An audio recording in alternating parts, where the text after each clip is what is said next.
중국이 기어이 빗장을 걸어 잠갔습니다. 전 세계 점유율 98%, 자원을 무기화한 시진핑의 선전포고였습니다. 미국 미사일 공장이 멈출 거라 확신했죠. 하지만 이 오만은 단 30일 만에 중국 광산들이 줄도산하는 대참사가 되었습니다. 이 판도를 뒤집은 건 다름 아닌 한국이었습니다. 중국이 흙을 파야만 얻는 희귀 금속을 한국은 버려진 쓰레기에서 99.9% 순도로 뽑아냈기 때문입니다. 미국이 중국 대신 한국의 폐기물에 6조 원을 베팅한 이유, 그 통쾌한 역전극을 지금 공개합니다. 책상 위에는 단 한 장의 문서가 놓여 있었습니다. 전략물자 수출통제령 제2024-0815. 저는 천천히 만년필 뚜껑을 열었습니다. 검은 잉크가 햇빛에 반짝였죠. 펜촉이 종이에 닿는 순간 제 입꼬리가 절로 올라갔습니다. 사인을 마치고 의자 등받이에 깊숙이 몸을 기댔습니다. 창밖을 바라보며 중얼거렸죠. 이제 시작이다. 제가 방금 서명한 문서는 간단히 말하면 이런 내용이었습니다. 갈륨과 게르마늄 이 두 가지 금속을 이제부터 중국 밖으로 못 내보내게 하겠다는 거였죠. 갈륨이라는 건 스마트폰이나 컴퓨터에 들어가는 반도체 칩을 만들 때 꼭 필요한 금속이죠. 비행기 레이더, 미사일, 유도장치에도 필수적이고요. 첨단 무기의 심장 같은 존재였습니다. 그리고 이 갈륨을 전 세계에서 가장 많이 생산하는 나라는 바로 우리 중국이었죠. 전 세계 생산량의 98%가 중국 땅에서 나오죠. 100개 중 98개가 제 발밑에서 캐낸다는 이야기입니다. 저는 이 사실을 너무나 잘 알고 있었습니다. 아니, 저는 이걸 무기로 쓰려고 했던 겁니다. 책상 서랍에서 샴페인 한 병을 꺼냈습니다. 미리 준비해둔 거였죠. 코르크 마개를 딸 때 펑 소리가 집무실에 울려 퍼졌습니다. 혼자 마시는 축배였지만 제 얼굴에는 승리자의 미소가 번져 있었습니다. 미국 놈들 이제 어쩔 건가? 샴페인 잔을 들어 창밖을 향해 건배했습니다. 마치 태평양 건너 워싱턴을 향해 조롱하듯이 말이죠. 제 계산은 단순했습니다. 아니, 단순하다 못해 명쾌했죠. 첫째, 중국이 갈륨 수출을 막는다. 둘째, 미국은 갈륨을 구할 데가 없다. 셋째, 미국의 반도체 공장이 멈춘다. 넷째, 미국의 무기 생산 라인이 멈춘다. 다섯째, 미국이 무릎을 꿇고 협상 테이블로 나온다. 완벽한 시나리오였습니다. 적어도 저는 그렇게 믿었죠. 땅속에 뭐가 묻혀 있느냐가 국력이지. 샴페인을 한 모금 마시며 혼잣말을 이어갔습니다. 석유가 있으면 석유 부자, 철광석이 있으면 철강 대국. 그리고 갈륨이 있으면. 저는 잔을 내려놓고 양팔을 벌렸죠. 첨단 산업의 황제가 되는 거야. 제 눈에는 이미 굴복하는 미국의 모습이 그려지고 있었습니다. 백악관에서 급하게 전화가 오고 국무장관이 베이징행 비행기를 타고 협상 테이블에서 중국의 요구 조건을 하나하나 받아 적는 장면이요. 다시 창밖을 바라봤습니다. 자금성 너머로 베이징의 스카이라인이 펼쳐져 있었죠. 수백 개의 고층 빌딩들이 하늘을 찌르고 있었습니다. 5000년 역사의 중화가 다시 세계의 중심에 선다. 저는 나지막히 읊조렸습니다. 중화사상, 그러니까 중국이 세상의 중심이라는 오래된 믿음이 제 뼛속까지 스며들어 있었던 거죠. 사실 이 수출 통제령은 제가 혼자 만든 게 아니었습니다. 위에서 내려온 지시였죠. 하지만 실무를 총괄한 건 저였고 이 작전의 성공이 곧 제 승진과 직결된다는 것도 잘 알고 있었습니다. 전략물자 통제국장에서 차관으로, 차관에서 장관으로. 저는 야망을 숨기지 않았습니다. 집무실에 혼자 있을 때는 더더욱 그랬죠. 책상 위 컴퓨터 화면에는 실시간 뉴스가 흘러나오고 있었습니다. 전 세계 외신들이 이미 중국의 발표를 대서특필하고 있었죠. 중국 갈륨, 게르마늄 수출 전면 통제 선언. 미국 반도체 산업의 비상등. 첨단 무기 공급망 위기. 저는 헤드라인을 하나하나 읽으며 흐뭇한 표정을 지었습니다. 세상이 제 손바닥 위에서 굴러가는 느낌이었죠. 호들갑들이네. 코웃음을 쳤습니다. 하지만 속으로는 이 호들갑이 좋았습니다. 중국의 힘을 전 세계가 실감하고 있다는 증거니까요. 비서가 문을 노크했습니다. 국장님, 국무원에서 축하 전화가 왔습니다. 저는 여유롭게 손을 내저었죠. 잠깐 기다리라고 해. 지금 좀 바쁘니까. 사실 바쁜 게 아니었습니다. 그냥 이 순간을 조금 더 즐기고 싶었던 겁니다. 권력의 정점에 선 자만이 느낄 수 있는 그 짜릿함을 말이죠. 다시 샴페인 잔을 들었습니다. 황금빛 기포가 보글보글 올라오고 있었죠. 한 달이면 충분해. 저는 확신에 찬 목소리로 말했습니다. 한 달 안에 미국은 갈륨 재고가 바닥날 거야. 그리고 2달째에는 공장들이 멈추기 시작하겠지. 석 달이 되면. 잔을 비우고 입술을 핥았습니다. 협상 테이블에서 만나자고 난리가 날 거다. 제 계산에 따르면 미국의 갈륨 비축량은 고작 이 3개월치에 불과했습니다. 게다가 중국을 제외하고는 대량 생산할 수 있는 나라가 없었죠. 러시아? 생산량이 너무 적었습니다. 일본? 원래 원료를 중국에서 수입하는 처지였고요. 막다른 골목이야. 저는 미국의 상황을 그렇게 정의했습니다. 그리고 그 막다른 골목으로 미국을 몰아넣은 게 바로 제 자신이라는 사실에 도취되어 있었죠. 창밖으로 해가 기울기 시작했습니다. 자금성의 황금빛 지붕이 더욱 붉게 물들었죠. 저는 그 풍경을 바라보며 생각했습니다. 이게 바로 천하의 중심에서 바라보는 석양이구나. 빈 샴페인 잔을 책상 위에 내려놓았습니다. 그리고 컴퓨터 앞으로 다가가 키보드를 두드렸죠. 화면에 국제갈륨 시세 그래프가 떠올랐습니다. 좋아, 이제부터 매일 이 그래프를 확인하는 재미가 있겠군. 기대에 찬 눈빛으로 화면을 응시했습니다. 수출 통제가 발효되면 가격이 폭등할 거라고 확신했죠. 톤당 30만 달러? 아니 50만 달러? 어쩌면 100만 달러까지 치솟을지도 모른다고 생각했습니다. 그때 가서 천천히 풀어줄 수도 있지. 저는 여유로운 미소를 지었습니다. 물론 조건이 맞으면 말이야. 제 머릿속에는 이미 협상 카드가 준비되어 있었습니다. 대만 문제에서 한 발 물러서라. 반도체 제재를 풀어라. 화웨이 규제를 해제해라. 미국이 받아들일 수밖에 없는 조건들이었죠. 갈륨 없이는 첨단 산업이 돌아가지 않으니까요. 자원을 가진 자가 규칙을 만드는 거야. 의자에서 일어나 양복 상의를 가다듬었습니다. 이제 국무원 전화를 받을 시간이었죠. 연결해. 비서에게 지시했습니다. 그리고 전화기를 귀에 갖다 대며 마지막으로 창밖을 바라봤죠. 붉은 노을이 베이징 하늘 전체를 물들이고 있었습니다. 마치 중국의 국기처럼요. 저는 그 풍경을 보며 확신했습니다. 세상은 지금 제가 원하는 방향으로 흘러가고 있다고. 미국은 곧 무릎을 꿇을 거라고. 그리고 저는 역사의 이름을 남기게 될 거라고. 하지만 저는 몰랐습니다. 바로 그 시각 태평양 건너 미국 테네시주의 어느 공장에서 무슨 일이 벌어지고 있는지를, 제가 완벽하다고 믿었던 계산에 처음부터 빠져있던 변수가 무엇인지를, 그리고 그 변수의 이름이 무엇인지를. 한 달이 지났습니다. 2024년 9월 초 저는 여느 때처럼 아침 일찍 출근해서 컴퓨터를 켰죠.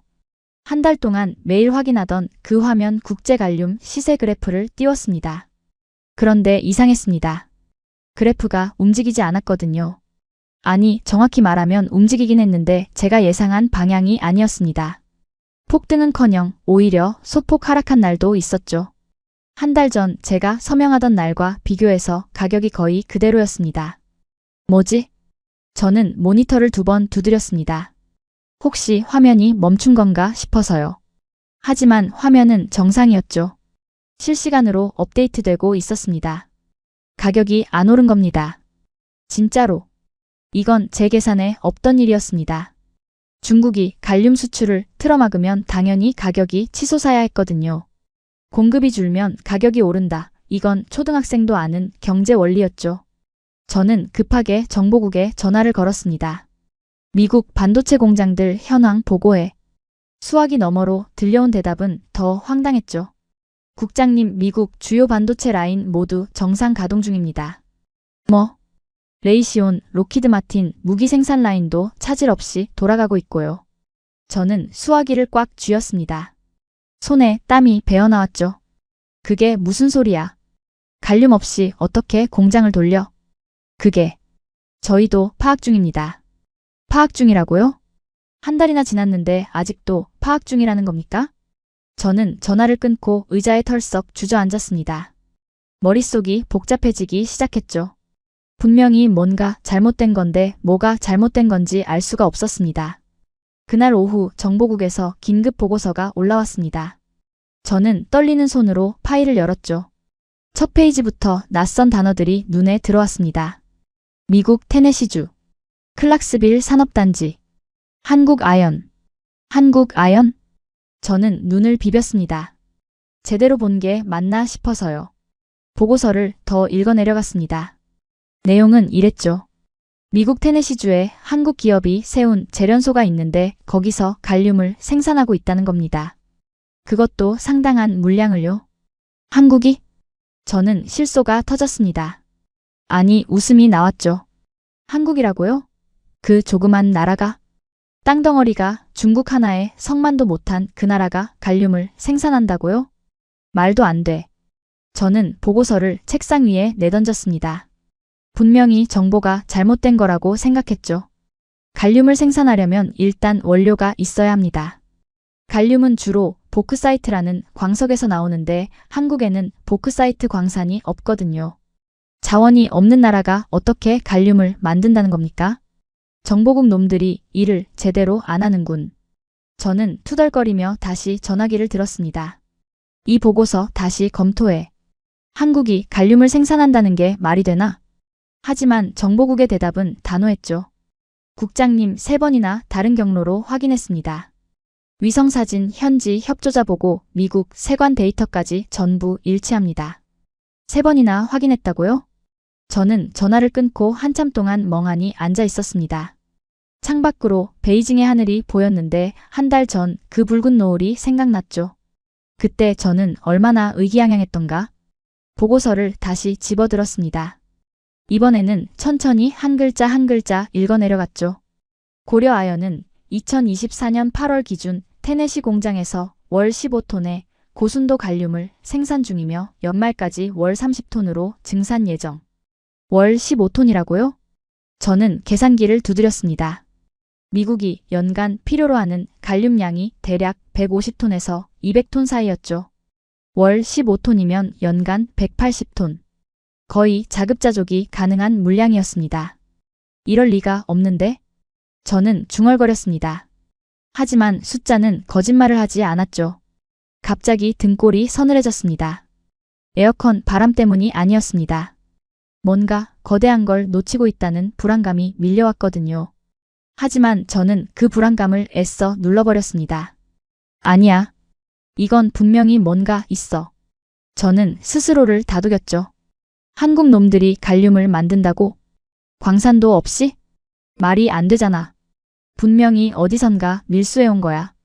중국산을 몰래 빼돌려서 라벨만 갈아 끼운 거라고. 그렇게 생각하니까 마음이 좀 편해졌습니다. 그래, 분명히 그런 거야. 한국 따위가 우리 중국을 이길 수는 없어.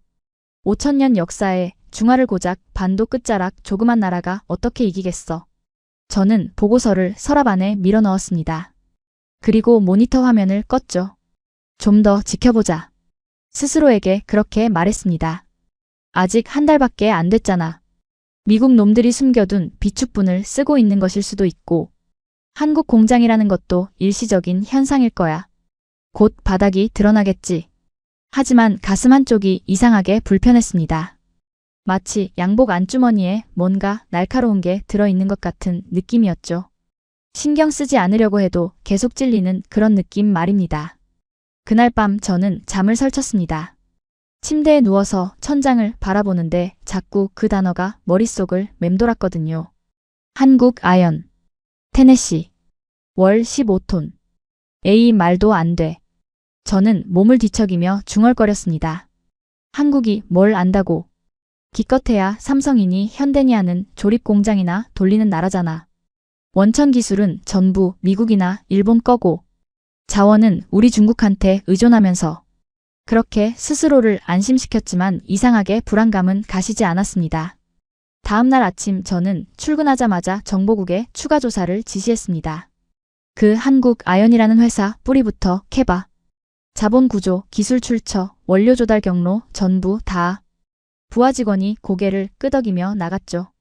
저는 다시 컴퓨터를 켜서 갈륨 시세를 확인했습니다. 여전히 안정세였죠.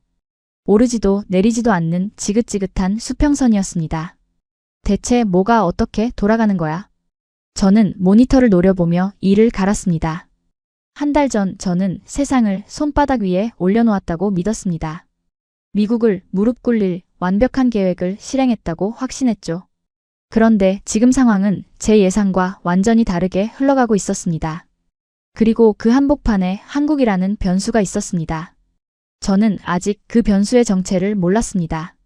한국이 대체 무슨 수로 갈륨을 생산하는지, 왜 가격이 폭등하지 않는지, 미국 공장들이 어떻게 멀쩡히 돌아가는지 아무것도 알 수가 없었죠. 하지만 한 가지는 확실했습니다. 뭔가 크게 잘못되고 있다는 것. 그리고 그 잘못의 중심에 제가 서 있다는 것. 저는 창밖을 바라봤습니다. 9월에 베이징 하늘은 뿌옇게 흐려 있었죠. 한 달 전 그 붉은 노을은 어디로 갔는지 흔적도 없었습니다. 직접 확인해야겠어. 저는 결심했습니다. 테네시. 그 공장을 내 눈으로 봐야겠어.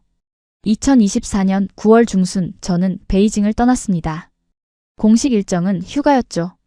누구에게도 진짜 목적지를 알리지 않았습니다. 여권도 외교관용이 아닌 일반 여권을 썼고요. 위장 신분은 홍콩 기반 광물 무역상.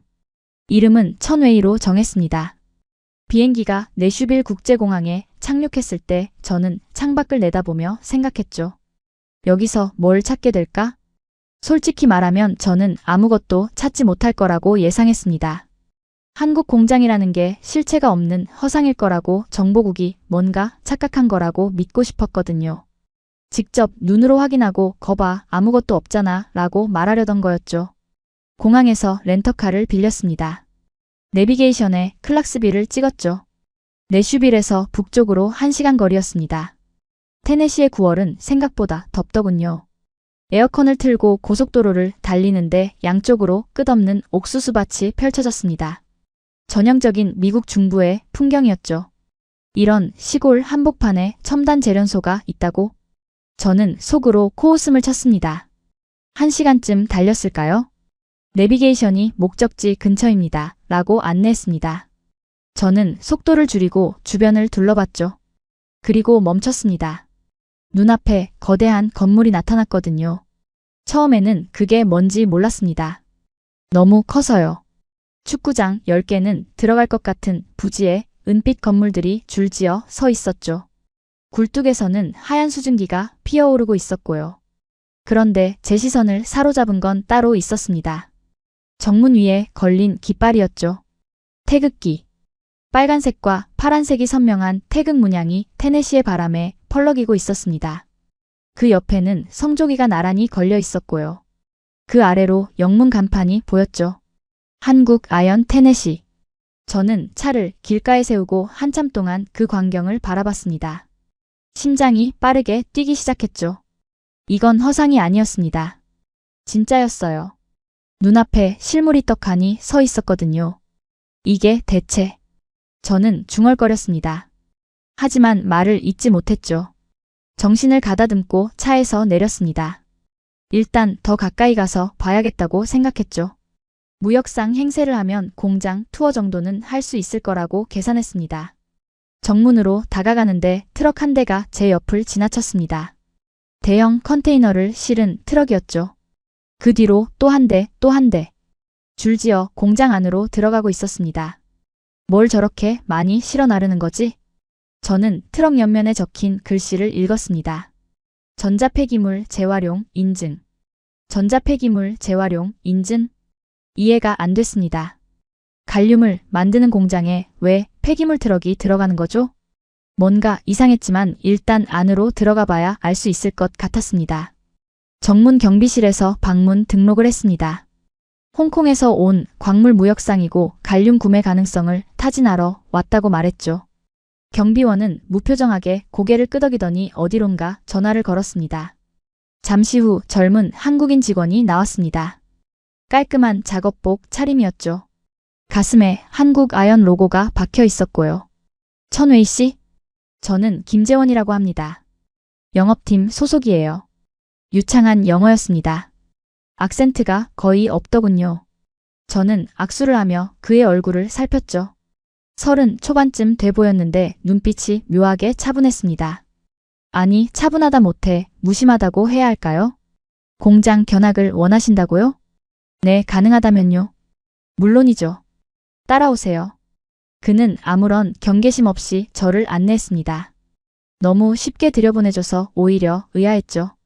중국이었다면 이런 시설에 외부인을 절대 들이지 않았을 겁니다. 보안이 엉망인 건가? 아니면 숨길 게 없다는 건가? 공장 내부로 들어서는 순간 저는 할 말을 잃었습니다. 상상했던 것과 완전히 달랐거든요. 저는 솔직히 낡은 시설을 예상했습니다. 한국 기업이라고 하면 1970년대 새마을 운동 시절 공장 이미지가 떠올랐거든요. 녹슨 기계, 기름때, 묻은 바닥, 땀 흘리며 일하는 노동자들. 그런 풍경을 상상했죠. 하지만 눈앞에 펼쳐진 건 전혀 다른 세계였습니다. 먼저 눈에 들어온 건 로봇 팔들이었습니다. 수십 개의 주황색 로봇팔이 컨베이어 벨트 위에서 쉴 새 없이 움직이고 있었죠. 사람은 거의 보이지 않았습니다. 가끔 흰 작업복을 입은 직원이 태블릿을 들고 지나갈 뿐이었죠. 여기가 1차 분리 라인입니다. 김재원이 설명을 시작했습니다. 저 트럭들이 가져온 전자 폐기물을 여기서 분해하죠. 스마트폰, 컴퓨터, TV 기판 같은 것들이요. 잠깐만요. 저는 그의 말을 끊었습니다. 전자 폐기물로 갈륨을 만든다는 겁니까? 네, 정확히요. 그는 당연하다는 듯 대답했습니다. 마치 물은 위에서 아래로 흐릅니다. 라고 말하는 것처럼요. 그게 가능해요? 갈륨은 보크사이트에서 추출하는 거 아닙니까? 전통적인 방식은 그렇죠. 김재원이 고개를 끄덕였습니다. 하지만 저희는 다른 방식을 씁니다. 이미 갈륨이 들어간 제품들, 그러니까 반도체 칩이나 LED 같은 것들을 재활용하는 거예요. 도시 광산이라고 부르죠. 도시 광산. 저는 그 단어를 되뇌었습니다. 처음 듣는 개념이었거든요. 쓰레기에서 금속을 캐낸다는 뜻입니까? 쓰레기라고 하면 좀 어감이 그렇지만 네, 맞습니다. 버려진 전자기기 안에는 금, 은, 구리, 희토류, 그리고 갈륨 같은 희귀 금속이 들어있어요. 저희는 그걸 추출하는 기술을 가지고 있죠. 저는 멍하니 로봇팔들이 움직이는 걸 바라봤습니다. 컨베이어 벨트 위로 부서진 스마트폰들이 흘러가고 있었죠. 저 쓰레기 같은 것들 안에 갈륨이 들어있다고? 추출 효율은 어느 정도입니까? 영업 비밀이라 정확한 수치는 말씀드리기 어렵지만 김재원이 살짝 미소를 지었습니다. 업계 최고 수준이라고만 해두죠. 업계 최고 수준. 그 말이 제 귀에 꽂혔습니다. 저는 공장 안을 더 둘러봤습니다. 1차 분리 라인을 지나니 2차 정제 라인이 나왔고 그 너머에는 3차 고순도 처리 라인이 있었죠. 각 단계마다 첨단 장비들이 늘어서 있었습니다. 어디서 많이 본 듯한 독일제 계측 장비도 있었고 처음 보는 한국 브랜드 기계도 있었죠. 저 장비는 뭡니까? 저는 유독 크고 복잡해 보이는 기계를 가리켰습니다. 아, 저건 저희가 자체 개발한 습식 재련 장비입니다. 이온 교환 방식으로 갈륨을 99.9999% 순도까지 정제하죠. 99.9999%요? 네, 6-9 등급이요. 반도체용으로 쓰려면 이 정도 순도가 필요하거든요. 저는 아무 말도 할 수 없었습니다. 6-9 등급이면 세계 최고 수준이었거든요. 중국 광산에서 캐낸 갈륨도 그 정도 순도를 맞추려면 여러 단계의 추가 정제가 필요했죠. 그런데 이 한국 회사는 쓰레기에서 그걸 뽑아낸다고요? 생산량은 어느 정도입니까? 현재 월 20톤 정도요. 연말까지 30톤으로 늘릴 계획이고요. 월 20톤. 저는 머릿속으로 빠르게 계산했습니다. 중국 전체 갈륨 생산량이 연간 약 600톤이었죠. 월 50톤 정도라는 이야기입니다. 그런데 이 공장 하나가 월 20톤을 찍어낸다고요? 중국 전체의 40%에 해당하는 물량을? 다리에 힘이 풀리는 것 같았습니다. 괜찮으세요? 김재원이 물었습니다. 제 얼굴이 창백해졌나 봅니다. 아, 네. 좀 덥네요. 저는 애써 태연한 척했습니다. 하지만 속은 완전히 뒤집어지고 있었죠. 공장 투어는 계속됐습니다. 김재원은 친절하게 이것저것 설명해줬죠. 태양광 패널로 공장 전력의 60%를 자체 조달한다는 것, 폐수는 100% 재활용해서 방류량이 제로라는 것, 직원 대부분이 현지 채용된 미국인이라는 것. 한국인 직원은 몇 명이나 됩니까? 핵심 엔지니어 20명 정도요. 나머지 200명 넘는 직원은 전부 테네시 현지인들이에요. 20명. 고작 20명의 한국인 엔지니어가 이 거대한 시스템을 운영하고 있다는 겁니다. 나머지는 전부 현지에서 교육시킨 미국인들이고요. 교육은 어떻게 시킵니까? 이런 첨단 장비를 다루려면 상당한 훈련이 필요할 텐데 저희 본사에서 개발한 교육 프로그램이 있어요. 태블릿으로 증강현실 매뉴얼을 보면서 따라하면 되거든요. 화면에 3D로 작업 순서가 뜨는 거죠. 대부분 2주면 기본 작업이 가능해지죠. 2주요? 저는 할 말을 잃었습니다. 중국에서는 비슷한 수준의 기술자를 양성하려면 최소 6개월은 걸렸거든요. 투어가 끝날 무렵 저는 거의 녹초가 되어 있었습니다. 물리적으로 지친 게 아니었죠. 정신적으로 압도당한 겁니다. 마지막으로 들른 곳은 출하장이었습니다. 완성된 갈륨 인곳이 컨테이너에 실리고 있었죠. 트럭들이 줄지어 대기하고 있었고요. 저 트럭들은 어디로 갑니까? 대부분 텍사스와 애리조나로요. 반도체 공장들이 거기 몰려 있거든요. 일부는 캘리포니아 방산업체로도 가고요. 방산업체. 미국 무기를 만드는 회사들이 중국 갈륨 대신 한국 갈륨을 쓰고 있다는 이야기였습니다. 제가 막으려던 그 공급망이 이미 완전히 대체되어 있었던 거죠. 구매 문의는 어떻게 하면 됩니까? 저는 마지막까지 무역상행세를 유지했습니다. 명함 드릴게요. 연락 주시면 견적 보내드리죠. 김재원이 명함을 건넸습니다. 깔끔한 흰색 명함이었죠. 한국 아연 테네시 로고 아래 그의 이름과 연락처가 적혀 있었습니다. 저는 그 명함을 받아들고 한참 바라봤습니다. 손이 떨리고 있었죠. 감사합니다. 검토해보고 연락드리겠습니다. 저는 기계적으로 인사를 하고 공장을 빠져나왔습니다. 차에 올라타자마자 핸들에 이마를 박았습니다. 한동안 그 자세로 가만히 있었죠. 머릿속이 하얘졌거든요. 이건 진짜였어. 한국 회사가 미국 한복판에서 갈륨을 찍어내고 있었습니다. 그것도 중국 광산에서 캐는 것보다 더 효율적으로요. 땅을 파는 게 아니라 쓰레기를 주워서요. 저는 창밖을 바라봤습니다. 공장 정문 위에서 태극기가 여전히 펄럭이고 있었죠. 그 옆에 성조기와 나란히. 어떻게 이런 일이? 저는 이해할 수가 없었습니다. 한국이라는 나라를 완전히 잘못 알고 있었던 건가? 그 조그만 반도 국가가 어떻게 이런 기술을 가지고 있는 거지? 시동을 걸고 공항으로 향했습니다. 내슈빌로 돌아가는 1시간 동안 저는 아무 생각도 할 수 없었죠. 그냥 멍하니 운전만 했습니다. 비행기에 올라타고 나서야 비로소 생각이 정리되기 시작했습니다. 이건 사기야. 저는 스스로에게 말했습니다. 분명히 뭔가 속임수가 있어. 저렇게 완벽할 수는 없어. 숨기고 있는 게 있을 거야. 그렇게 생각하지 않으면 버틸 수가 없었거든요.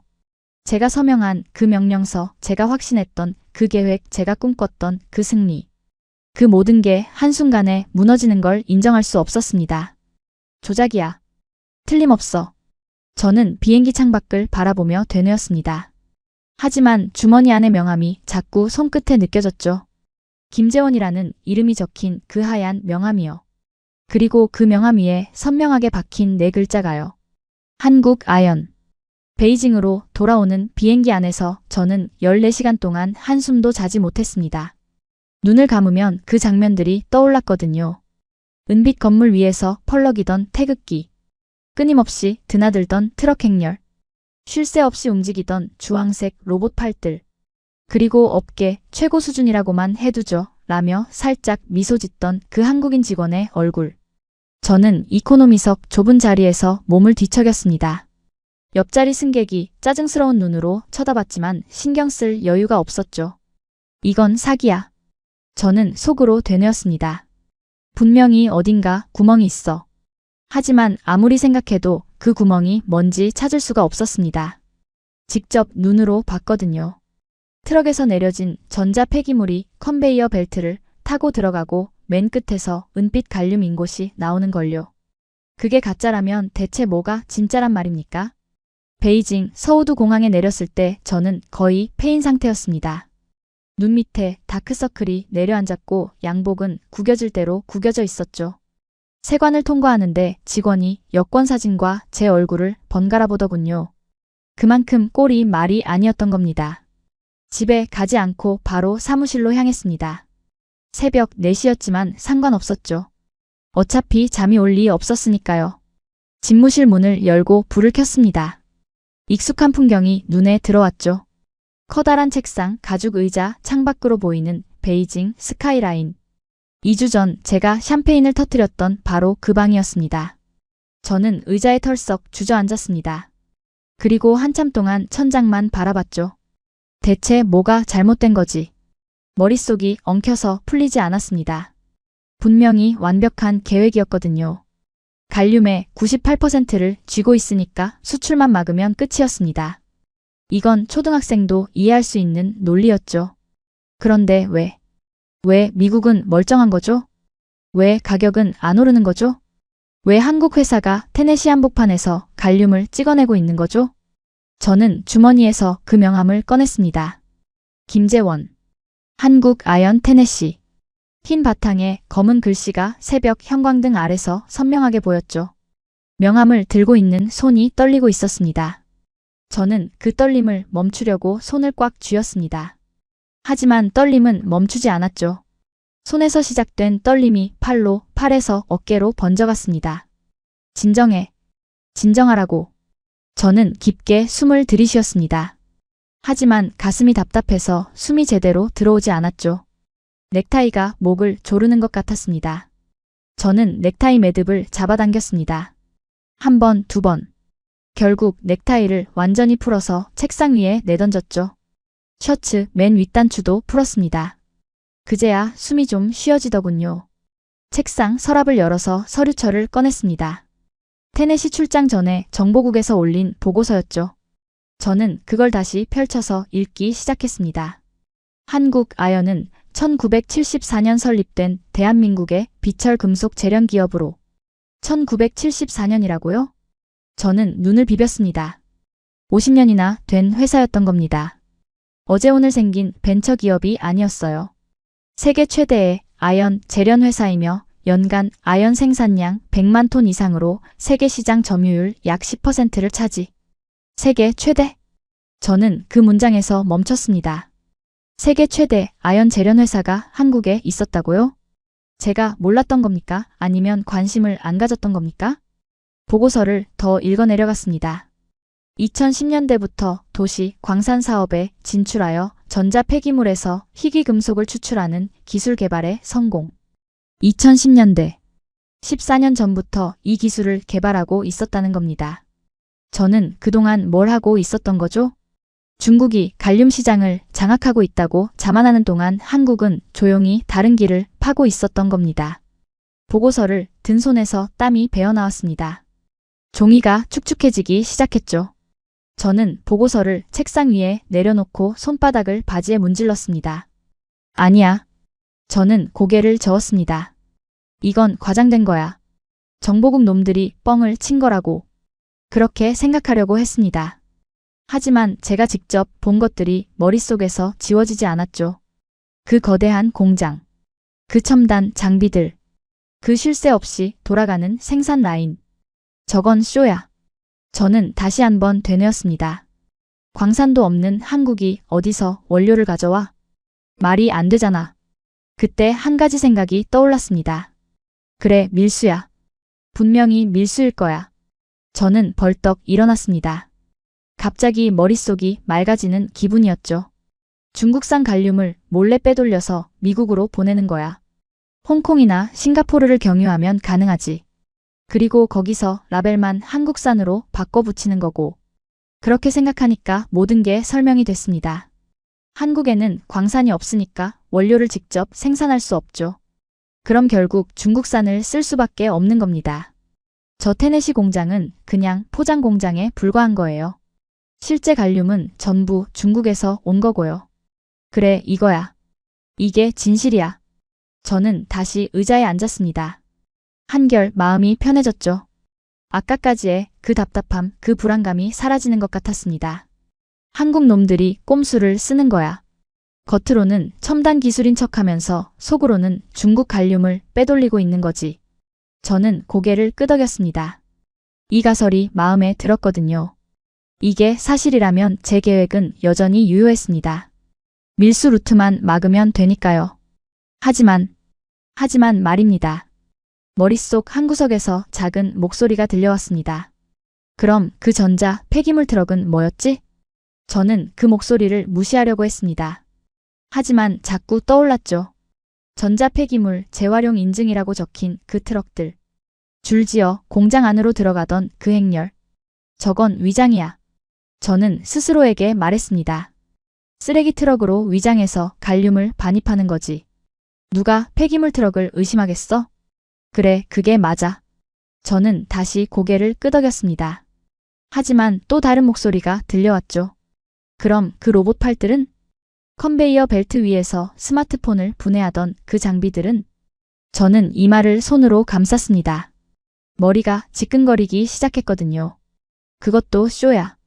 관광객한테 보여주려고 만든 전시용이지. 실제 생산은 다른 데서 하는 거야. 하지만 이 설명은 스스로 생각해도 억지스러웠습니다. 그 거대한 공장 전체가 전시용이라고요? 수십 대의 로봇팔과 첨단 장비들이 전부 가짜라고요? 저는 자리에서 일어나 창가로 걸어갔습니다. 새벽 5시 베이징의 하늘이 서서히 밝아지고 있었죠. 스카이라인 너머로 해가 떠오르려는 참이었습니다. 내가 뭘 본 거지? 저는 창밖을 바라보며 생각했습니다. 제가 본 건 분명히 실제로 작동하는 공장이었습니다. 가짜가 아니었어요. 전자 폐기물이 들어가고 갈륨이 나오는 시스템. 그게 눈앞에서 돌아가고 있었거든요. 하지만 그걸 인정하면 제 계획은 처음부터 실패한 게 됩니다. 저는 눈을 질끈 감았습니다. 눈꺼풀 뒤로 붉은 노을이 아른거렸죠. 2주 전 제가 샴페인을 터뜨리던 그날 저녁의 노을이었습니다. 아니야. 저는 고개를 저었습니다. 아직 결론 내리기 일러. 더 조사해봐야 해. 그래요, 더 조사해야 합니다. 제가 직접 본 것만으로는 부족해요. 객관적인 데이터가 필요하죠. 밀수 루트를 추적하면 분명히 꼬리가 잡힐 겁니다. 저는 책상으로 돌아가서 전화기를 들었습니다. 새벽이었지만 상관없었죠. 정보국장을 깨워야 했습니다. 여보세요? 나야, 왕이야. 국장님? 지금 새벽 5시인데요. 알아. 긴급한 일이야. 지금 바로 조사팀을 꾸려. 수화기 너머에서 부스럭거리는 소리가 들렸습니다. 침대에서 일어나는 소리 같았죠. 무슨 조사입니까? 홍콩, 싱가포르, 대만 경유, 갈륨 밀수, 루트. 전부 추적해. 밀수요? 그래. 한국으로 들어가는 중국산 갈륨이 있을 거야. 그걸 찾아내.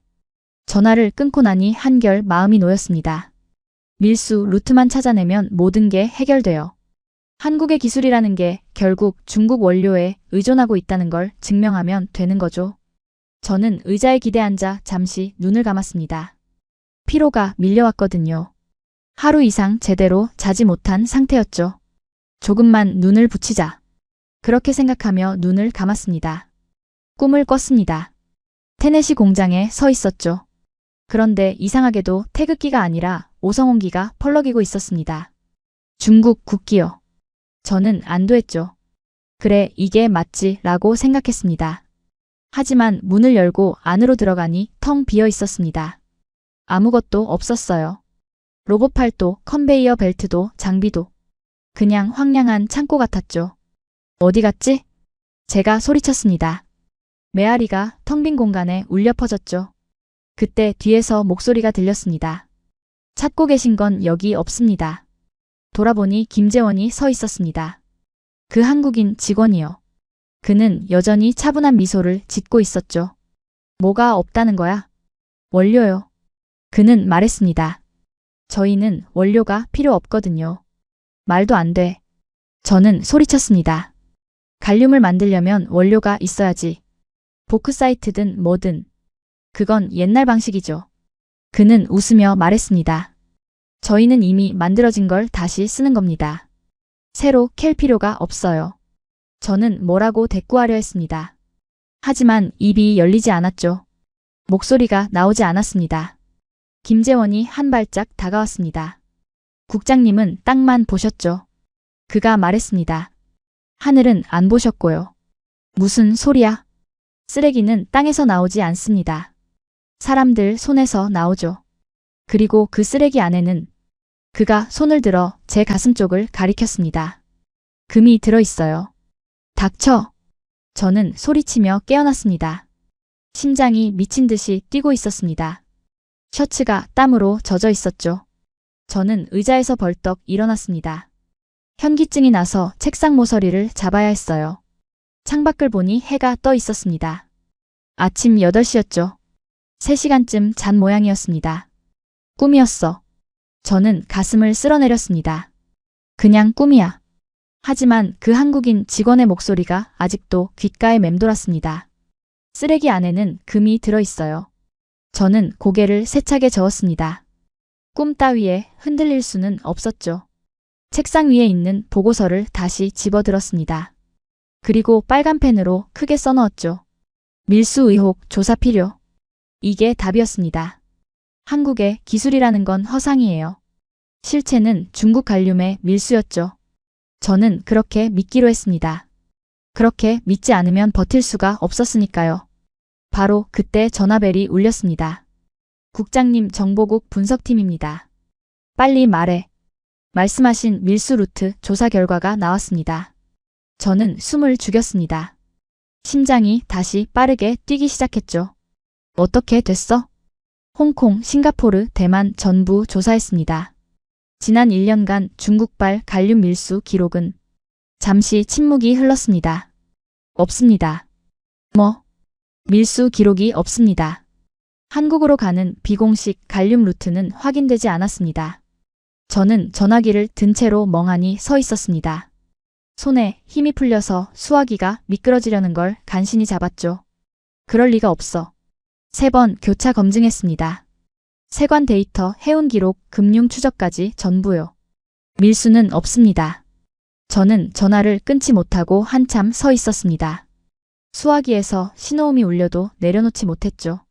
밀수가 아니라면 대체 뭐란 말입니까? 저는 천천히 수화기를 내려놓았습니다. 그리고 창밖을 바라봤죠. 베이징의 아침 햇살이 눈부시게 쏟아지고 있었습니다. 하지만 제 눈에는 아무것도 들어오지 않았습니다.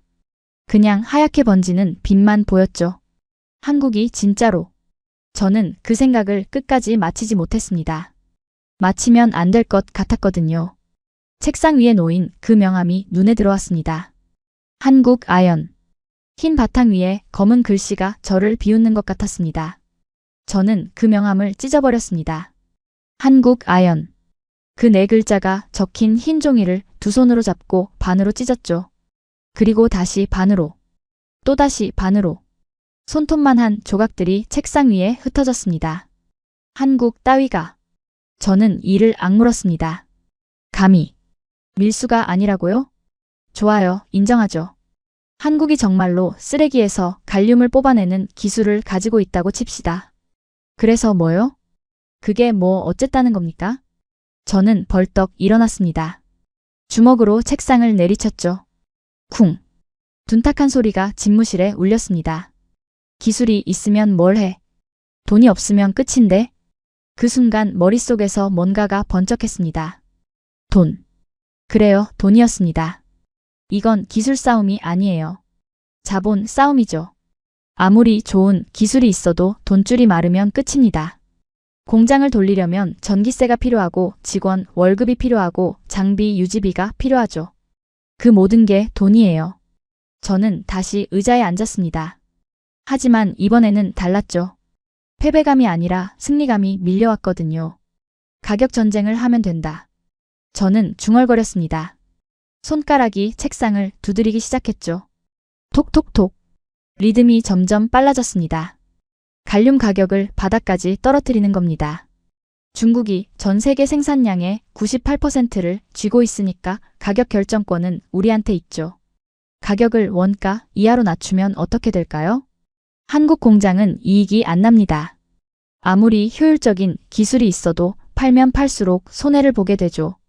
한두 달은 버틸 수 있겠지만 반년이면 자본금이 바닥납니다. 1년이면 문을 닫아야 해요. 치킨 게임이다.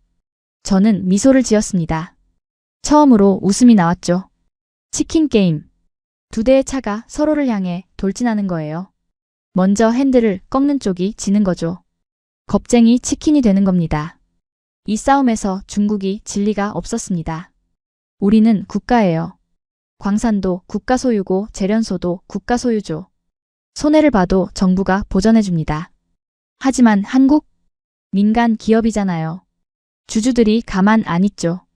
주가가 폭락하고 은행이 대출을 회수하고 결국 백기를 들 수밖에 없습니다. 저는 전화기를 들었습니다. 장관실 연결해. 잠시 후 수화기 너머로 익숙한 목소리가 들렸습니다. 상무부 장관이었죠. 왕 국장 무슨 일인가? 장관님 긴급 보고 드릴 게 있습니다. 저는 테네시 출장 결과를 간략히 설명했습니다. 한국 기업이 미국에서 갈륨을 생산하고 있다는 것, 그들의 기술이 예상보다 앞서 있다는 것, 하지만 해결책이 있다는 것. 해결책이라니? 가격 전쟁입니다. 잠시 침묵이 흘렀습니다. 계속해보게. 갈륨 가격을 원가 이하로 낮춥니다.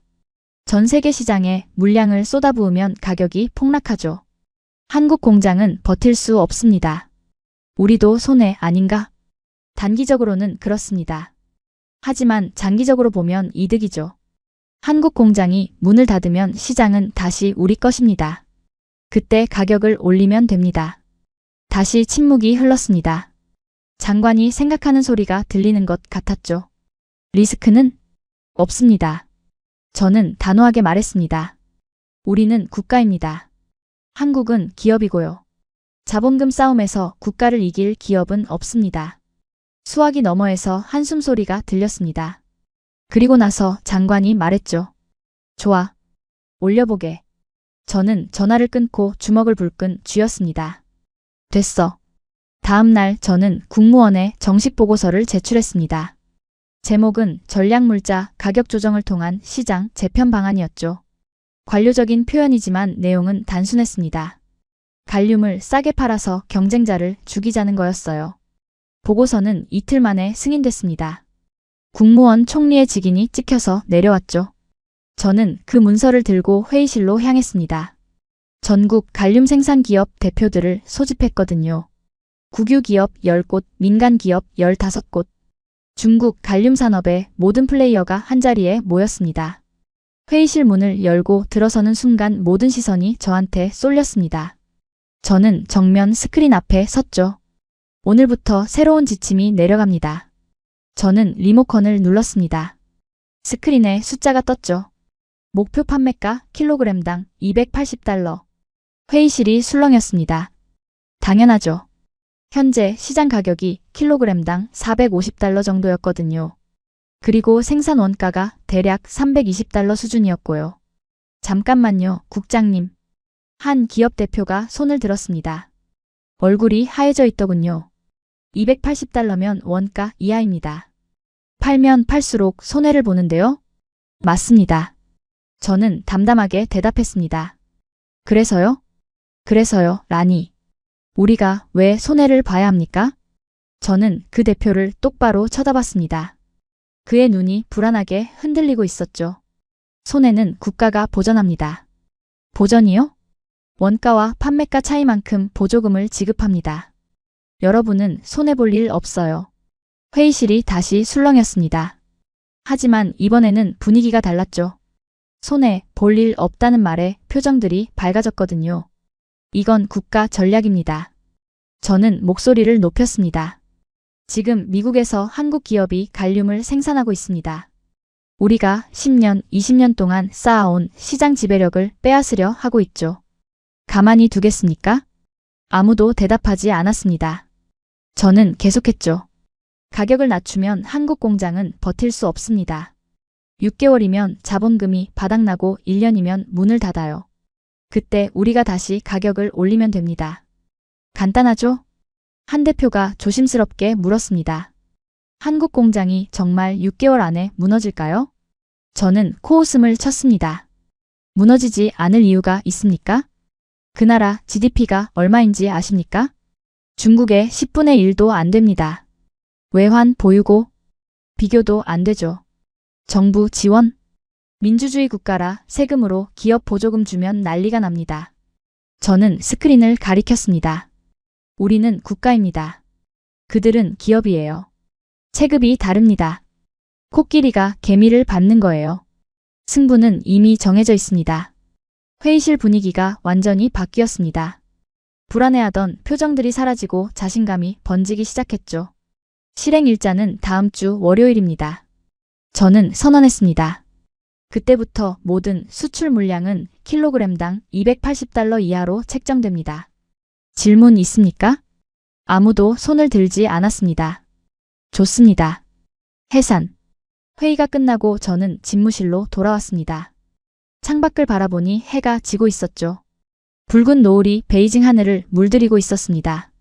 한 달 전 제가 샴페인을 터뜨리던 그날과 비슷한 풍경이었죠. 저는 서랍에서 새 샴페인병을 꺼냈습니다. 이번에는 더 비싼 거였어요. 프랑스산 돔 페리뇽이었죠. 펑. 코르크가 터지는 소리가 집무실에 울렸습니다. 저는 잔을 들고 창밖을 향해 건배했죠. 한국 잘 가라. 그 순간 저는 완전히 확신했습니다. 이 싸움에서 진리가 없다고요. 중국은 거대합니다. 인구 14억, GDP 세계 2위, 외환 보유고 3조 달러 이상. 한국 따위가 상대할 수 있는 나라가 아니에요. 자본금 싸움이면 우리가 진다고? 웃기지 마라. 저는 샴페인을 한 모금 마시며 비웃었습니다. 내 놈들 자본금이 얼마나 된다고? 몇 천억 원? 몇 조 원? 우리한테는 그냥 푼돈이야. 창밖의 노을이 점점 짙어졌습니다. 붉은색이 검붉은색으로 검붉은색이 보랏빛으로 변해갔죠. 저는 그 풍경을 바라보며 생각했습니다. 일주일 후면 전 세계 갈륨 시장이 뒤집어집니다. 가격이 폭락하고 한국 공장은 피를 흘리기 시작하겠죠. 한 달, 두 달, 석 달. 피가 마를 때까지 계속 쥐어짜는 겁니다. 그때 가서 무릎 꿇고 싹싹 빌어도 안 봐줄 거야. 저는 중얼거렸습니다. 한국 놈들 감히 중화에 도전하다니. 대가를 치러야지. 샴페인 잔을 비우고 두 번째 잔을 따랐습니다. 기분이 좋았거든요. 오랜만에 느끼는 상쾌함이었죠. 그날 밤 저는 집에 가서 푹 잤습니다. 테네시 출장 이후 처음으로 악몽 없이 숙면을 취했죠. 다음 주 월요일이 왔습니다. 중국 전역의 갈륨 수출 가격이 일제히 $280로 떨어졌습니다. 뉴스가 터졌죠. 중국 갈륨 가격 40% 인하 폭탄 투하. 글로벌 갈륨 시장 패닉. 한국 고려아연 주가 10% 폭락. 저는 사무실에서 뉴스를 보며 흐뭇하게 웃었습니다. 시작이군. 고려아연 주가가 폭락했다는 뉴스가 특히 마음에 들었습니다. 투자자들이 겁을 먹고 있다는 증거였거든요. 주가가 떨어지면 자금 조달이 어려워집니다. 은행들이 대출을 꺼리고 신규 투자가 막히죠. 악순환의 시작이에요. 두 달이면 끝나겠군. 저는 예상했습니다. 원래 6개월로 잡았지만 이 속도라면 더 빨리 끝날 것 같았거든요. 하지만 저는 몰랐습니다. 그 한국 회사가 왜 그렇게 차분했는지를. 제가 테네시 공장을 방문했을 때 그 한국인 직원이 왜 그렇게 여유로웠는지를. 그들이 가지고 있는 진짜 무기가 무엇인지를. 저는 아직 아무것도 몰랐습니다. 코끼리가 개미를 밟는 줄 알았죠. 그런데 그 개미가 처음부터 코끼리가 아니었다는 걸 저는 곧 알게 될 겁니다. 그 깨달음은 3주 후에 찾아왔습니다. 덤핑을 시작한 지 21일째 되던 날이었죠. 저는 여느 때처럼 아침에 출근해서 컴퓨터를 켰습니다. 국제 갈륨 시세 그래프를 확인하려고요. 가격이 얼마나 더 떨어졌나, 한국 공장이 얼마나 더 피를 흘리고 있나 보려고 했죠. 그런데 이상했습니다. 그래프가 제 예상대로 움직이지 않았거든요. 가격은 떨어졌습니다. 그건 맞아요. 킬로그램당 $450에서 $280까지 제가 지시한 대로 폭락했죠. 하지만 문제는 그 다음이었습니다. 한국 공장 가동률. 저는 정보국에서 올라온 일일 보고서를 열었습니다. 테네시 공장 모니터링 자료였죠. 트럭 출입 횟수, 전력 사용량, 출하 물량 같은 데이터가 정리되어 있었습니다. 숫자를 확인하는 순간 저는 눈을 의심했습니다. 가동률 98%. 3주 전과 똑같았습니다. 아니, 오히려 2% 올랐어요. 이게 무슨... 저는 중얼거렸습니다. 이해가 안 됐거든요. 가격이 40%나 폭락했는데 가동률이 그대로라고요? 말이 안 되잖아요. 팔면 팔수록 손해를 보는 구조인데 왜 생산을 줄이지 않는 거죠? 저는 급하게 다른 데이터를 찾았습니다. 고려아연 주가 차트를 열었죠. 주가는 처음에 10% 폭락했습니다. 덤핑 발표 직후였죠. 하지만 그 후로는 횡보였습니다. 더 떨어지지 않았어요. 오히려 최근 며칠은 소폭 반등하고 있었죠. 왜 안 떨어지는 거야? 저는 모니터를 노려봤습니다. 마치 화면이 잘못된 숫자를 보여주고 있는 것처럼요. 그때 전화벨이 울렸습니다. 정보국이었죠. 국장님, 긴급 보고 드릴 게 있습니다. 뭔데? 테네시 공장 관련 추가 분석 자료가 나왔습니다. 지금 보내드릴까요? 바로 보내. 이메일이 도착했습니다. 저는 떨리는 손으로 첨부 파일을 열었죠. 파일 제목은 고려아연 테네시 공장 원가 구조 분석이었습니다. 첫 페이지를 펼치는 순간 제 심장이 멈추는 것 같았습니다. 거기에는 표가 하나 있었습니다. 단순한 표였죠. 두 개의 열로 나뉘어 있었습니다. 왼쪽 열, 중국 광산 기반 갈륨 생산 원가. 오른쪽 열, 한국 도시광산 기반 갈륨 생산 원가. 저는 숫자를 읽기 시작했습니다. 중국 측 원가 구조. 보크사이트 광석 채굴 킬로그램당 80달러. 운송비 킬로그램당 25달러. 1차 재련 킬로그램당 65달러. 2차 정제 킬로그램당 70달러. 인건비 및 관리비 킬로그램당 50달러. 환경처리 비용 킬로그램당 30달러. 총 원가 킬로그램당 320달러. 여기까지는 제가 아는 내용이었습니다. 우리 원가가 320달러니까 280달러에 팔면 킬로그램당 40달러씩 손해를 보는 거죠. 하지만 국가가 보전해주니까 상관없었습니다. 문제는 오른쪽 열이었습니다. 한국 측 원가 구조. 전자 폐기물 수거 킬로그램당 마이너스 15달러. 저는 그 숫자에서 멈췄습니다. 마이너스 15달러라고요? 저는 눈을 비볐죠. 잘못 본 건가 싶어서요. 하지만 숫자는 변하지 않았습니다. 분명히 마이너스 기호가 붙어 있었죠. 보고서 아래에 주석이 달려 있었습니다. 전자 폐기물은 배출자가 처리 비용을 지불함. 고려아연은 폐기물을 수거해주는 대가로 오히려 비용을 받는 구조. 저는 그 문장을 3번 읽었습니다. 폐기물을 가져가는데 돈을 받는다고요? 쓰레기를 치워주는 대가로 돈을 받고 그 쓰레기에서 갈륨을 뽑아서 또 돈을 번다고요? 이게 무슨 미친 구조입니까? 저는 계속 읽었습니다. 손가락이 떨리고 있었죠. 전자 폐기물 수거 킬로그램당 마이너스 15달러 수익. 1차 분리 킬로그램당 20달러. 2차 정제 킬로그램당 35달러. 인건비 및 관리비 킬로그램당 15달러. 환경처리 비용 킬로그램당 5달러. 총 원가 킬로그램당 60달러. 60달러. 저는 그 숫자를 멍하니 바라봤습니다. 60달러라고요? 우리 원가가 320달러인데 한국은 60달러? 5배가 넘는 차이였습니다. 저는 천천히 의자 등받이에 몸을 기댔습니다. 머릿속이 하얘지기 시작했죠. 그제야 이해가 됐습니다. 왜 가동률이 안 떨어지는지, 왜 주가가 반등하는지, 왜 그 한국인 직원이 그렇게 여유로웠는지. 280달러에 팔아도 그들은 킬로그램당 220달러를 남기는 겁니다. 우리가 40달러씩 손해보면서 쥐어짜는 동안 그들은 220달러씩 벌고 있었던 거예요. 저는 손으로 얼굴을 감쌌습니다. 눈앞이 깜깜해졌거든요. 이럴 수가. 입에서 신음이 흘러나왔습니다. 보고서를 더 읽었습니다. 다음 페이지에는 더 충격적인 내용이 있었죠. 환경, 처리 비용 비교. 중국 킬로그램당 30달러. 광산 채굴 시 발생하는 폐수 처리. 중금속 오염 토양 복원. 분진 저감시설 운영. 탄소 배출권 구매. 한국 킬로그램당 5달러. 폐기물 재활용으로 신규 채굴 불필요. 기존 폐수를 100% 순환 사용. 탄소 배출 80% 감소로 배출권 판매 수익 발생. 탄소 배출권을 판다고요? 환경 비용을 쓰는 게 아니라 오히려 환경으로 돈을 번다고요? 저는 페이지를 넘겼습니다. 손이 떨려서 마우스 클릭이 제대로 안 됐죠. 다음 페이지. 생산량 비교 및 전망. 현재 테네시 공장 월 생산량 25톤. 2025년 말 목표 50톤. 2026년 말 목표 100톤. 100톤? 저는 숨이 막혔습니다. 중국 전체 월 생산량이 50톤 정도였거든요. 그런데 한국 공장 하나가 2년 안에 100톤을 찍겠다고요? 중국 전체의 2배? 그리고 그 아래에 더 무서운 문장이 있었습니다. 고려하여는 테네시 외에 유럽, 아시아 추가 공장 건설을 검토 중. 실현 시 2027년 글로벌 생산량 300톤 전망. 300톤.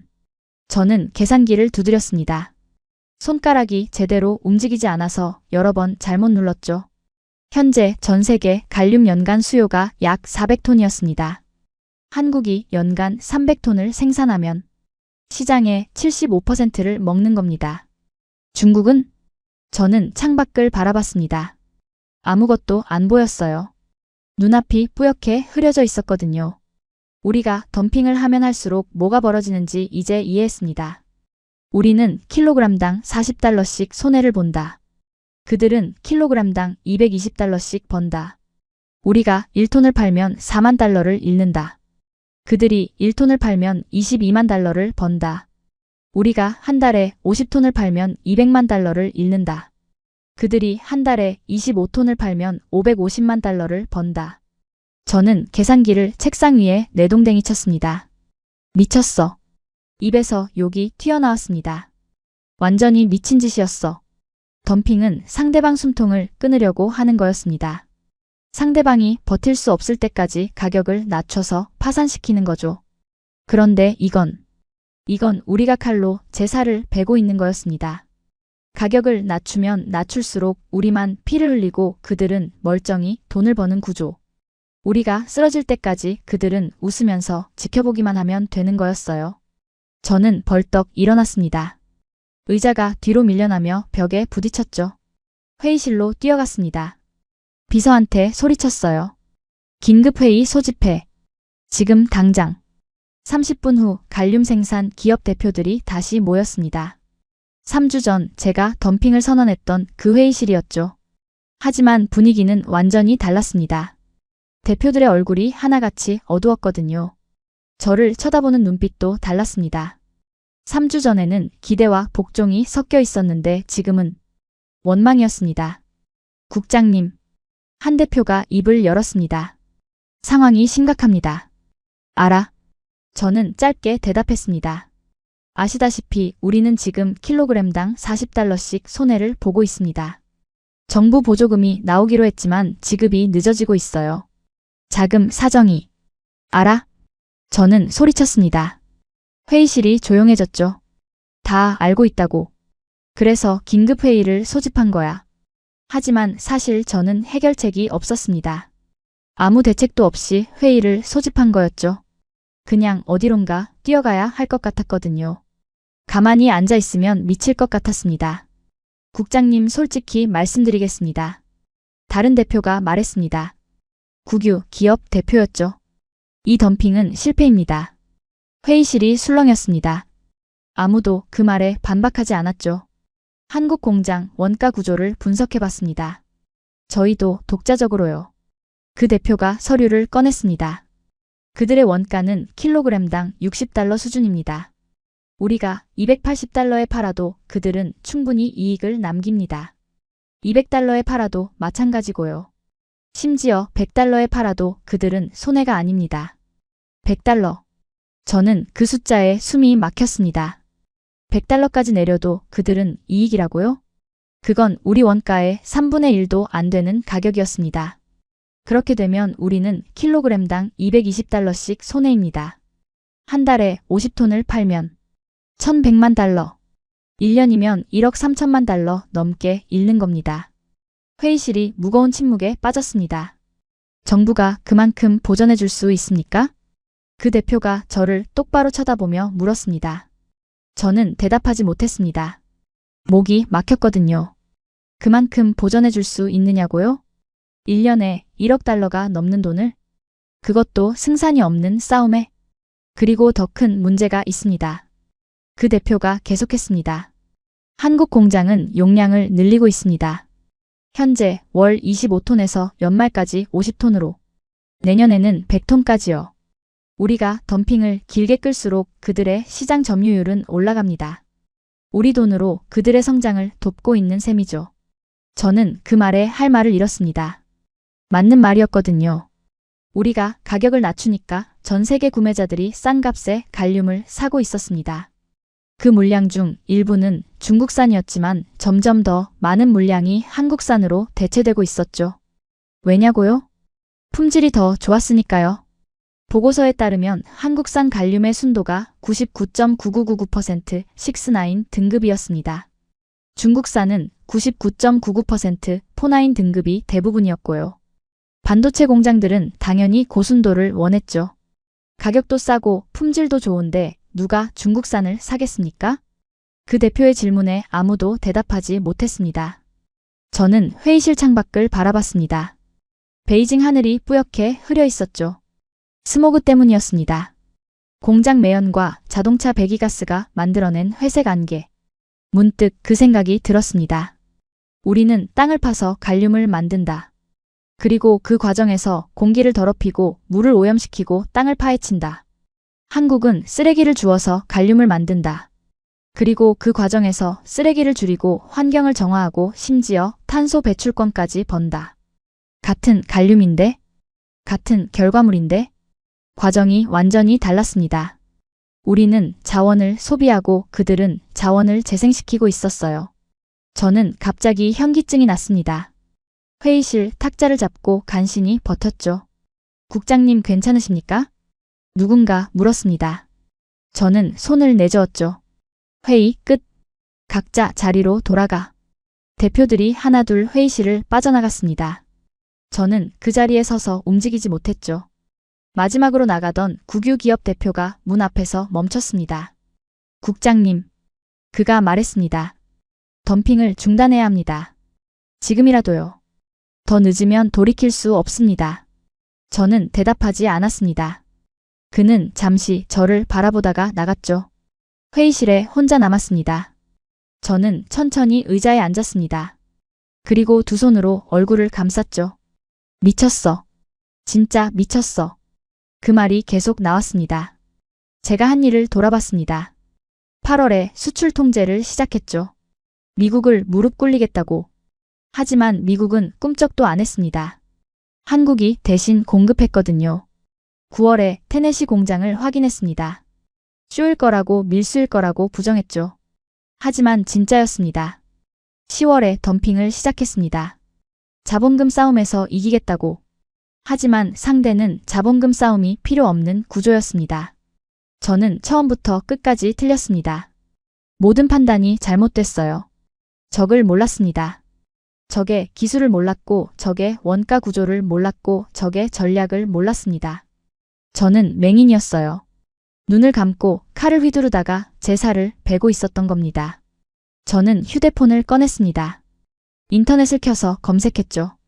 한국 아연 검색 결과 첫 줄에 한자와 한글이 나란히 떴습니다. 고려 아연. 아, 한국 아연이 아니라 고려 아연이었던 겁니다. 고려, 그러니까 옛 한국의 이름을 딴 회사였죠. 그리고 검색 결과가 쏟아졌습니다. 저는 하나하나 읽기 시작했습니다. 지금까지 한 번도 제대로 찾아본 적이 없는 이 회사에 대해서.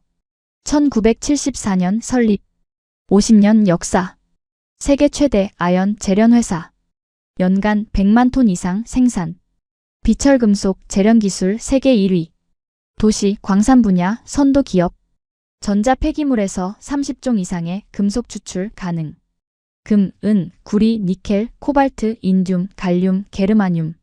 저는 스크롤을 내리다가 멈췄습니다. 한 기사가 눈에 들어왔거든요. 고려아연 테네시 공장 투자 확대. 미국 정부 17조 원 규모 프로젝트 계약. 17조 원? 저는 눈을 의심했습니다. 기사를 열어서 읽었습니다. 미국 국방부와 에너지부는 고려아연 테네시 법인과 핵심 광물 공급 계약을 체결했다. 계약 규모는 향후 10년간 약 130억 달러, 약 17조 원으로 갈륨, 게르마늄, 인듐 등 첨단 무기 및 반도체의 필수적인 희귀 금속을 포함한다. 130억 달러.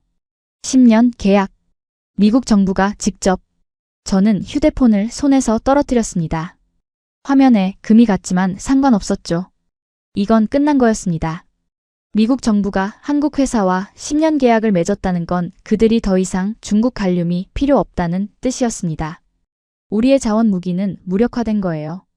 그리고 덤핑? 웃기는 소리죠.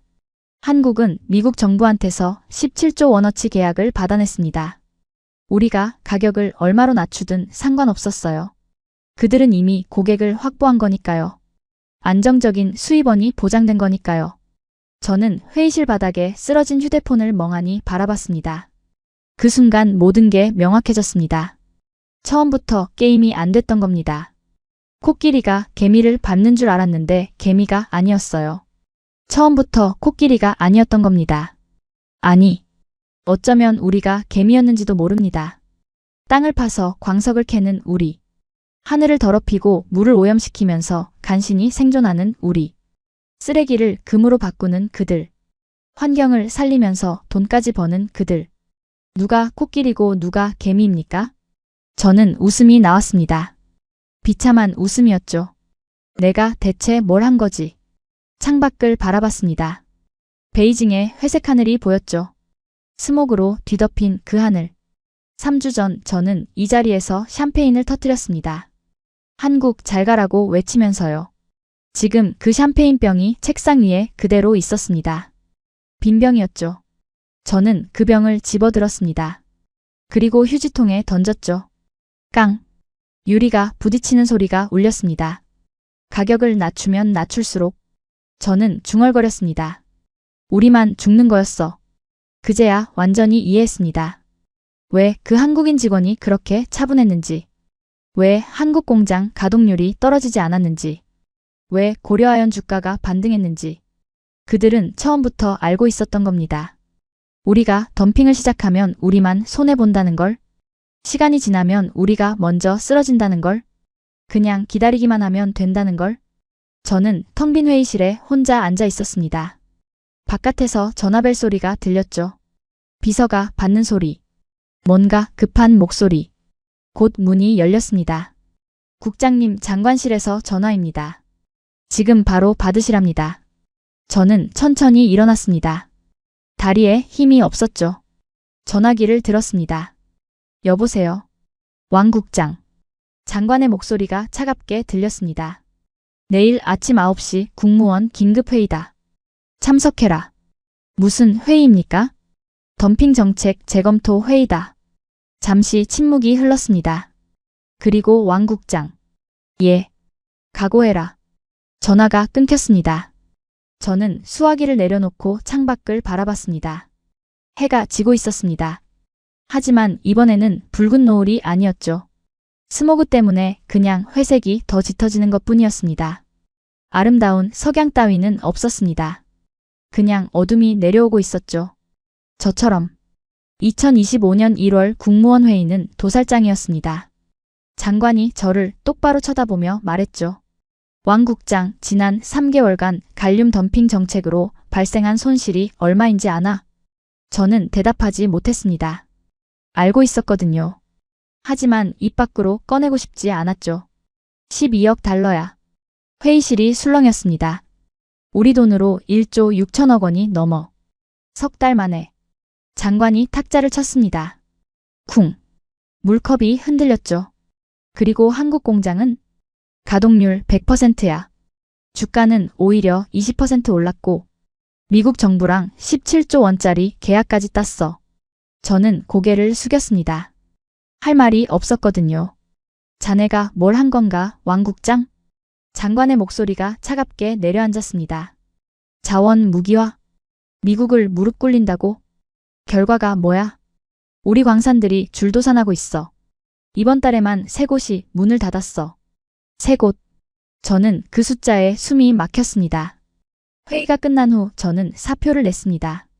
받아들여지지 않았죠. 대신 자진 사퇴라는 형식으로 처리됐습니다. 체면 치레였어요. 사실상 해임이었죠. 집무실을 정리하는데 2시간이 걸렸습니다. 30년 동안 모은 것들이었는데 박스 3개면 충분하더군요. 인생이 그렇게 가볍게 정리되는 게 씁쓸했습니다. 마지막으로 창밖을 바라봤습니다. 베이징 스카이라인이 보였죠. 4개월 전 제가 샴페인을 터뜨리며 바라봤던 그 풍경이었습니다. 그러게 왜 한국을 건드렸어? 저는 혼잣말을 내뱉었습니다. 혀를 차며. 그 후로 상황은 걷잡을 수 없이 악화됐습니다. 덤핑은 중단됐지만 이미 늦었죠. 3개월간 원가 이하로 갈륨을 쏟아부은 대가는 처참했습니다. 먼저 광산들이 무너졌습니다. 윈난성에 대형 광산 2곳이 파산 신청을 했죠. 정부 보조금이 끊기자 버틸 수가 없었거든요. 거기서 일하던 노동자 3,000명이 하루아침에 일자리를 잃었습니다. 광둥성, 쓰촨성, 허난성. 줄줄이 광산들이 문을 닫았죠. 한 달에 2~3곳씩 도미노처럼 쓰러졌습니다. 그 다음은 재련소였습니다. 갈륨을 정제하던 공장들이 원료 공급 중단으로 가동을 멈췄죠. 광산이 문을 닫으니 광석이 안 들어오고 광석이 없으니 재련을 할 수가 없었습니다. 악순환이었어요. 창고에는 갈륨이 쌓여갔습니다. 덤핑 기간 동안 팔지 못한 재고였죠. $280에도 안 팔리던 물건들이었습니다. 왜냐고요? 구매자들이 한국산으로 갈아탔거든요. 더 싸고 더 깨끗하고 더 품질 좋은 한국산. 굳이 중국산을 살 이유가 없었습니다. 그 재고들은 악성 재고가 됐습니다. 창고 유지비만 나가고 팔리지 않는 금속 덩어리들. 장부상으로는 자산이지만 실제로는 빚덩어리였죠. 손실 규모가 집계되기 시작했습니다. 언론에 숫자들이 흘러나왔죠. 중국 갈륨 산업 덤핑 후유증으로 2조 원대 손실. 광산 폐업 속출 실업자 1만 명 돌파. 전략물자 통제 역대급 실패로 평가. 저는 그 기사들을 읽으며 쓴웃음을 지었습니다. 2조 원이라고요? 그건 직접 손실만 계산한 거예요. 간접 손실까지 합치면 5조는 넘을 겁니다. 그리고 진짜 손실은 돈으로 계산할 수 없는 거였죠. 신뢰. 중국의 자원 무기화 카드는 영원히 죽었습니다. 전 세계가 봤거든요. 중국이 갈륨을 막아도 대안이 있다는 걸. 한국이 그 대안을 제공할 수 있다는 걸.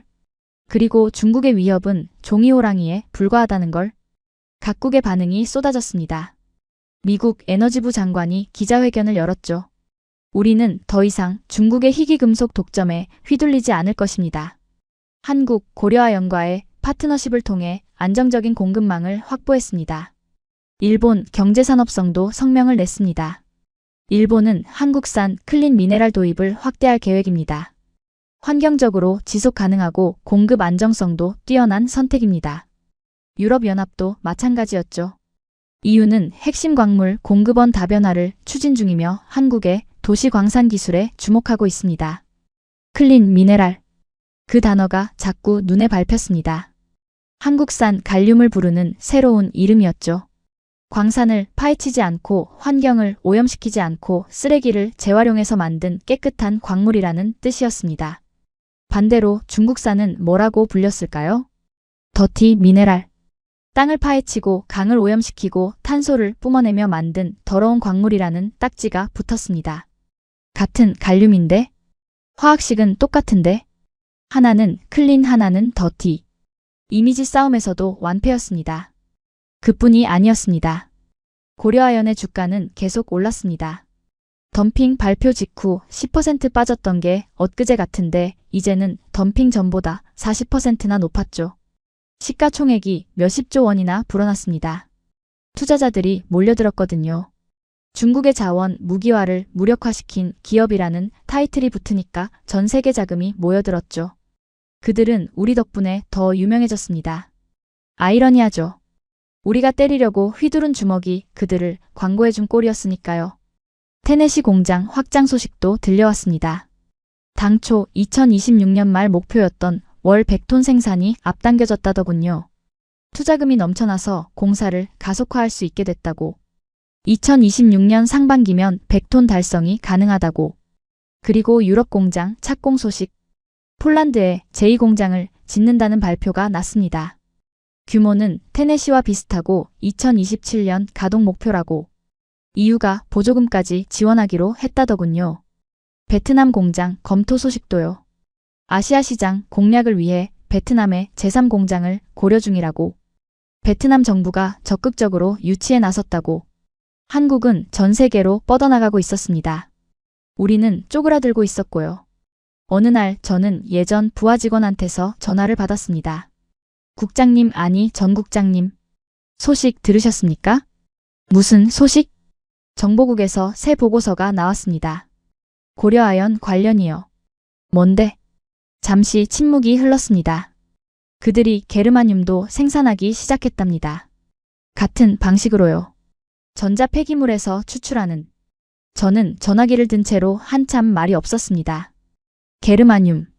갈륨과 함께 우리가 수출 통제를 걸었던 또 하나의 전략 금속이었죠. 생산량은 아직 초기 단계라 월 5톤 수준이랍니다. 하지만 연말까지 20톤으로 늘릴 계획이라고. 저는 쓴웃음을 지었습니다. 그럼 게르마늄 카드도 죽은 거네? 사실상 그렇습니다. 전화를 끊고 나서 한참 동안 멍하니 앉아 있었습니다. 갈륨, 게르마늄. 우리가 무기로 쓰려던 것들이 하나둘 무력화되고 있었습니다. 아니, 이미 무력화됐죠. 우리가 카드를 꺼내기도 전에 상대방이 방패를 만들어버린 거였습니다. 창밖을 바라봤습니다. 베이징의 겨울 하늘은 여전히 회색이었습니다. 스모그가 거치지 않았거든요.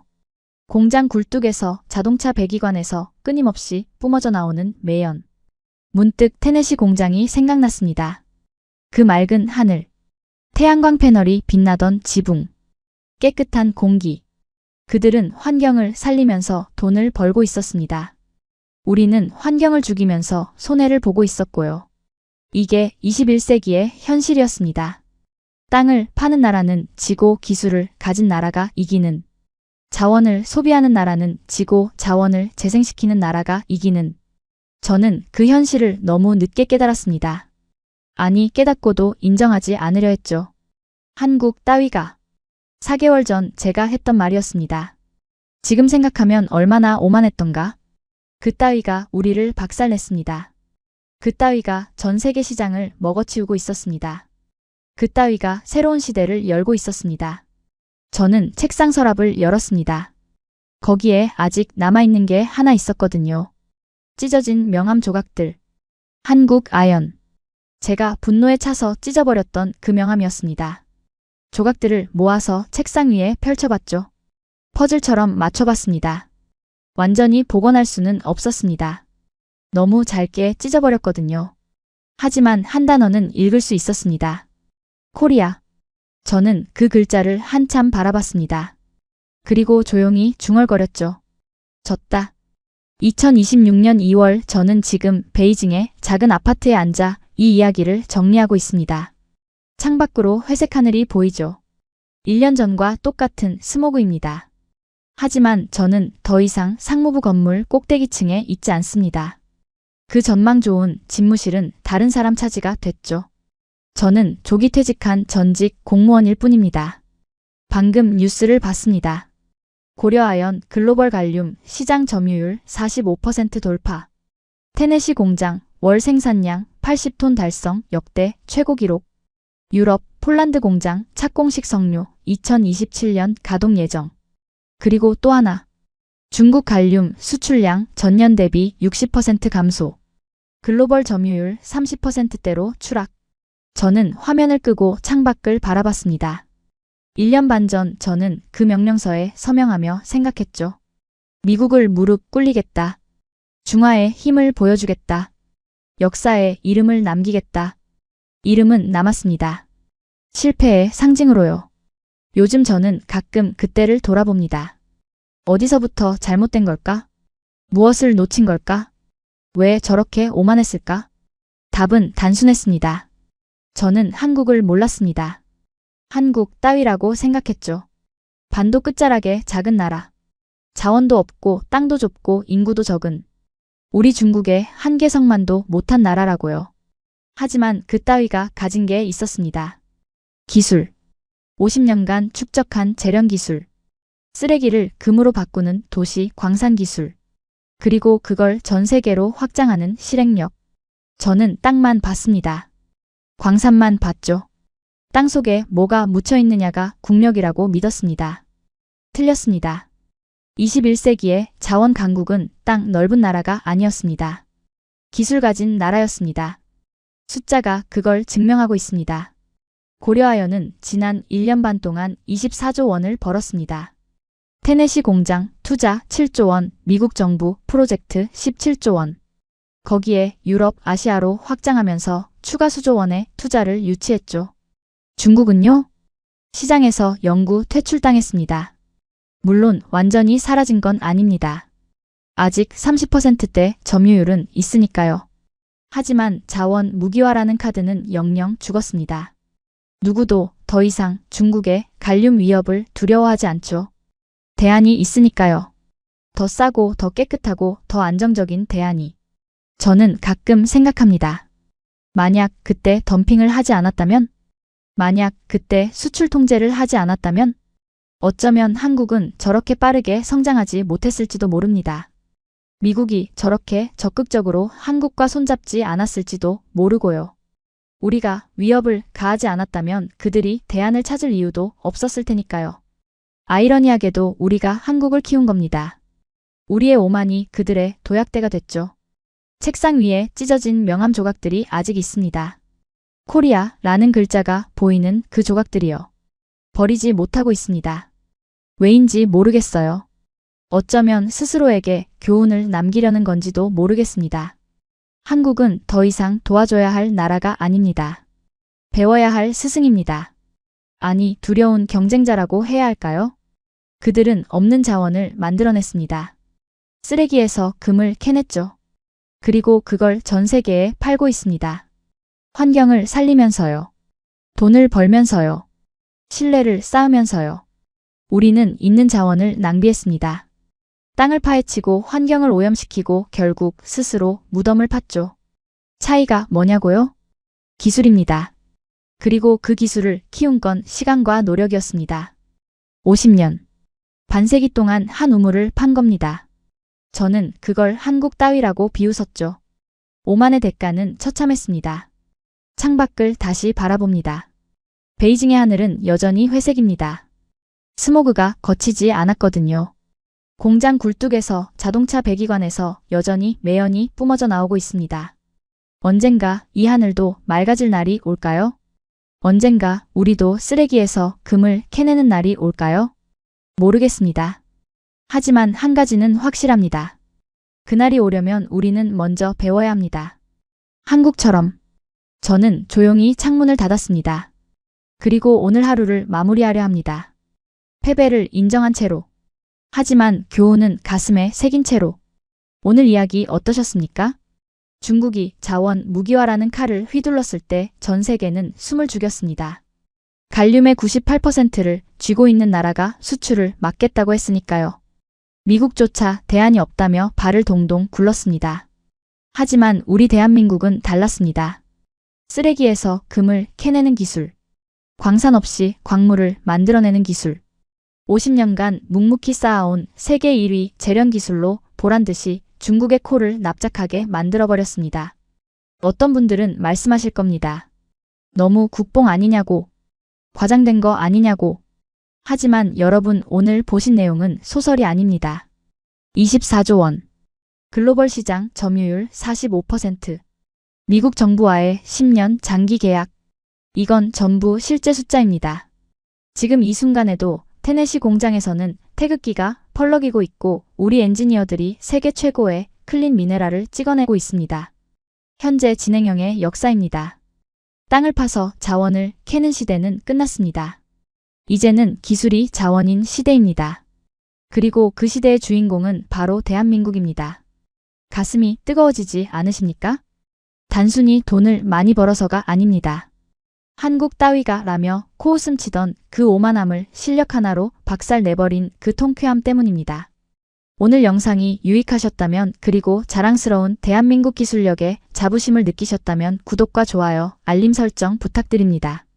여러분의 작은 응원 하나하나가 밤낮 없이 연구에 매진하는 우리 엔지니어들에게는 수조 원짜리 계약보다 더 큰 힘이 됩니다. 저는 다음 시간에도 전 세계를 놀라게 할 더 강력하고 짜릿한 소식으로 다시 찾아오겠습니다. 지금까지 감동띵동이었습니다. 시청해주셔서 감사합니다.